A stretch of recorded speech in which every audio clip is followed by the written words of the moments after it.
Vous souvenez-vous comment était Internet il y a quelques années? Les films prenaient toute une soirée à télécharger. Les pages des réseaux sociaux prenaient des minutes à charger.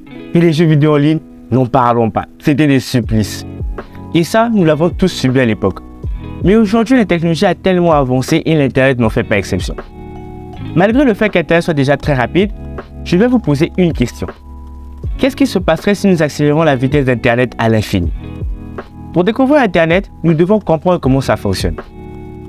En 2022, le nombre de personnes connectées à Internet s'élève environ à 4,95 milliards d'internautes, ce qui représente plus de la moitié de la population mondiale. Et à cette forte demande, il faut une forte réponse. Nous sommes si nombreux que ce serait un énorme problème si le transfert de données était long. La vitesse de pointe d'Internet à Taïwan est de 85 mégabits par seconde, ce qui fait de Taïwan le pays avec la connexion la plus rapide au monde.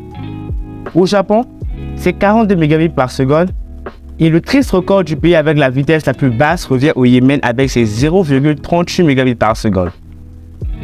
Malgré la forte différence de vitesse, tous ces pays peuvent facilement regarder une vidéo sur YouTube, lire des e-books ou encore suivre des films et séries. Maintenant, de quoi dépend la vitesse? Il y a plusieurs technologies qui peuvent transporter l'information à travers la connexion Internet. La plus connue reste le câble réseau à paire torsadée. À l'intérieur de ce câble se trouvent deux fils conducteurs enroulés en hélice pour assurer la transmission par signal électrique. Il y a plusieurs dérivés basés sur le câble à paire torsadée, mais bon, je ne vais pas encore vous ennuyer d'informations. La vitesse moyenne de transfert de données avec ce modèle est de 10 mégabits par seconde et dans certains cas, 10 gigabits par seconde, dans un périmètre d'environ 100 mètres. Encore un moyen de transférer les données est le sans fil que tout le monde utilise. Pas besoin de se trimballer d'énormes câbles encombrants et d'un setup d'ouvrier. Juste, entrez le code de la box Wi-Fi et c'est parti pour un tour sur le net. Mais l'information dans ce cas se balade simplement dans l'air. La connexion Wi-Fi n'est pas indépendante et le routeur a aussi une source de données. En fait, il ne sert que de transmetteur qui diffuse et reçoit des ondes radio dans une certaine gamme, entre 2,4 GHz et 5 GHz. Ici également, la vitesse moyenne est assez bonne, entre 10 mégabits par seconde et 11 gigabits par seconde. Le défaut avec la connexion Wi-Fi, c'est la portée. Plus vous êtes proche de la source de connexion, plus votre réseau sera meilleur et donc une connexion plus rapide. Un autre moyen de transférer les données est la communication par fibre optique. Et le principe ici est assez simple, la lumière. En effet, celle-ci dans ce cas transporte l'information et les fibres optiques jouent le rôle de transmetteur. Et je pense que la personne qui a créé cette technologie a fait un énorme don à l'humanité. Alors, qu'est-ce que ça vaut? Eh bien, normalement, la fibre optique transfère les données à une vitesse moyenne de 10 terabits par seconde. En plus avec, il n'y a pas de problème de distance et d'interférence électromagnétique. Ça paraît fou dit comme ça, mais la fibre optique le peut vraiment. Pour vous donner une idée de sa puissance, le câble Maria qui relie Bilbao en Espagne et Virginia Beach aux USA mesure 6600 km et a un débit maximal de 160 terabits par seconde. Ce qui en fait le câble transatlantique le plus performant au moment de sa mise en service. Et le truc de fou, c'est que ce câble est sous l'eau. Quand je dis que c'est un miracle de technologie. Et ce n'est pas tout. Au-delà de transporter les données par Internet, la fibre optique peut être aussi utilisée pour transmettre des signaux téléphoniques et les chaînes télé. Donc, si cette technologie est si unique, peut-être qu'elle pourrait pousser Internet à ses limites. Vérifions ça. Au Japon, en 2012, 79% des Japonais utilisaient Internet. Ce nombre a forcément augmenté aujourd'hui, mais contentons-nous des données disponibles. Et là-bas, beaucoup de compagnies offrent des vitesses de connexion allant jusqu'à 100 mégabits par seconde. Pour vous donner une idée, télécharger un film de 4 Go avec cette vitesse prendrait 5 minutes et 20 secondes. Et ouvrir Google, ça prendrait 0,1 seconde. Non, 0,01 seconde.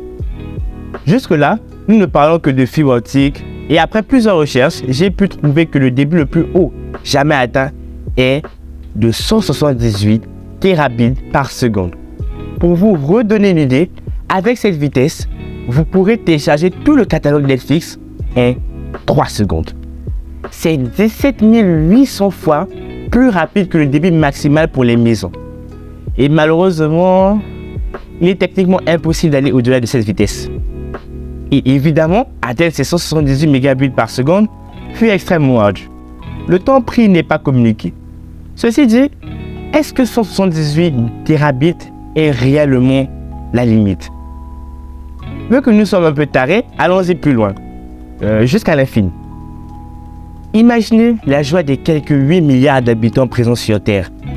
Un trafic sans fin, des shows télévisés 24 heures sur 24, des jeux online avec zéro latence.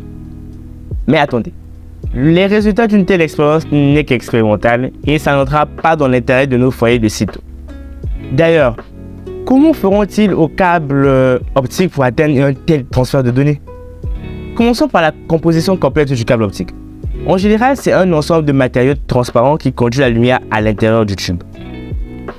Les fibres optiques monomode sont des fibres capables de conduire la lumière sur de longues distances en utilisant un seul mode de propagation.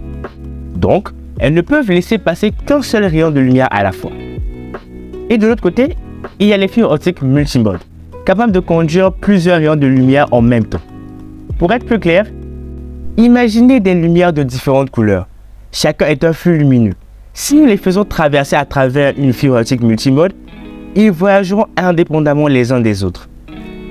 C'est comme si vous viviez avec un voisin sur un même étage, mais les escaliers sont individuels et vous partez chacun de votre côté. Vous voyez le truc? Dans ce modèle de fibre optique, il y a la possibilité d'avoir plusieurs flux d'informations, indépendants des autres. Ainsi, la vitesse d'Internet augmente. Malgré cela, les fibres optiques que nous avons aujourd'hui sont limitées et nous avons besoin de plus, beaucoup plus, pour atteindre l'infini. Mais là, vous me direz d'augmenter encore le nombre de matériaux transparents dans le câble. Facile, non? En théorie, ça paraît simple. Mais les scientifiques ont travaillé sur cette technologie pendant des années et je pense qu'il y a encore beaucoup à faire. Dans ce câble, 114 faisceaux lumineux passent, dont chacun d'entre eux 739 longueurs d'onde.